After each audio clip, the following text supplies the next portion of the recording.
Welcome back, fans and friends. For this upcoming video, I have a car from a set I thought I wouldn't be buying from, and not really set, but actually series. And it's the California Lowrider series. I have recently brought up my distaste for the lowriders in general, but unfortunately, so there are some things that are good, some things that are bad. For one thing, it's a 1990 Chevrolet Caprice Classic, so I don't believe I have done one in the past. So there we have the aesthetics of the car itself. However, as we can see, it has not been done. We can see there the wheel gap, this and that. The coloration is is very well, but that looks like an Impala, not this car here. So I do have, in case people don't know what an Impala looks like from this era, it looks a lot like that, which is closer to what that car in the background is. And how do we know that? Because the huge two-door setup and the long window. And as we can see here, this is a four-door car. That is not.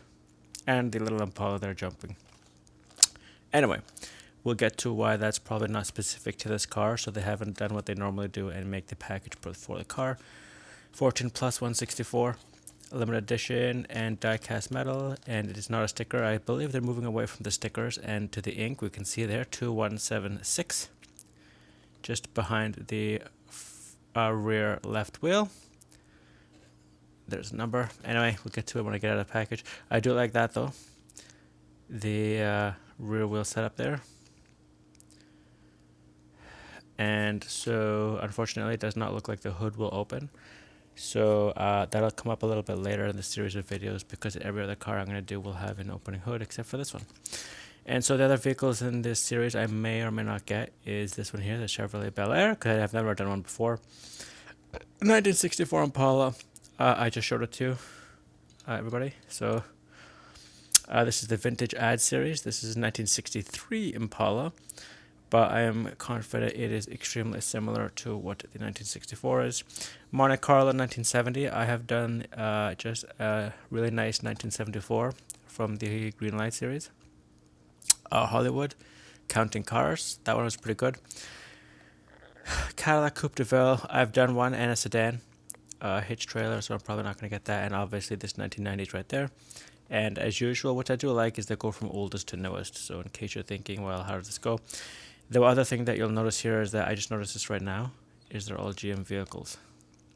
Anyway, Collect All 6 Lowrider series. I didn't realize it was California Lowrider series, and not just Lowriders, because California, as we know, has great weather all year round, so this is easier for them.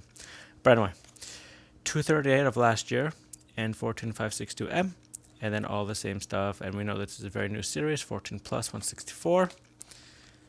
And so I have covered pretty much everything about the vehicle other than taking it out of its package. And so here we have it. As usual, it does come with the standard Greenlight insert. Car is nice and heavy because it is a solid metal with the rubber tires and plastic. I do like the paint scheme of the vehicle. As you can see there, just from the top, the yellow on the orange with the red on the back. And then we have, like I said, the best feature about this car is this little addition here. It does not wobble on this model. It is just an extension of the bumper. And as we can see, I brought this up before. I guess I'm starting with the bottom of the car. 2021 2-year-old casting, 2178. I brought this up before. And the 1990 Chevrolet Caprice. It doesn't say anything about the classic, so we'll just have to live with that information being lost to time. And then the 23822 14562M is the exact same. So as we can see here, it's not too much of a defect, but as you can see, this wheel here does not spin because it's too close to each other, and therefore it does not have the required gap. I have brought this up before, the additions for their modular system of adding and taking away things when they make a different series for the car. Very plain, otherwise barely indented. There's the exhaust. It looks like a front-wheel drive car because looks like kind of like there's a differential there, but there's not. And then we have here all the important part. This is a very long car, as you can see, similar to those late 70s, early 80s cars. Pretty much the lights are one piece, or not one piece, but painted over in the one style. pearlescent orange paint. Makes the car stand out. Also, perhaps because of its lowrider connection, the wheels are sitting farther up into the shell. Maybe that's what's going to help it not roll. License plates not used for anything other than a blank piece of plastic or metal. So that's kind of a letdown. But for the most part, the wheel rims look really nice. They have that spoke hub and spoke design. So that's okay. The GL169 already brought it up. There's the gas tank in the trunk. And so there we pretty much have it, the 1990 Chevrolet Caprice. Like I said, its one major detractor is like the Ford LTD that I covered from the Greenlight series Hollywood as well. Hood doesn't open, so. And we can see sort of a little gap there in front of the front console. I don't know if that's a manufacturing defect. But other than that, it just appears to be a regularish vehicle, like I want to say expensive Hot Wheels, but that'll come up in the next video.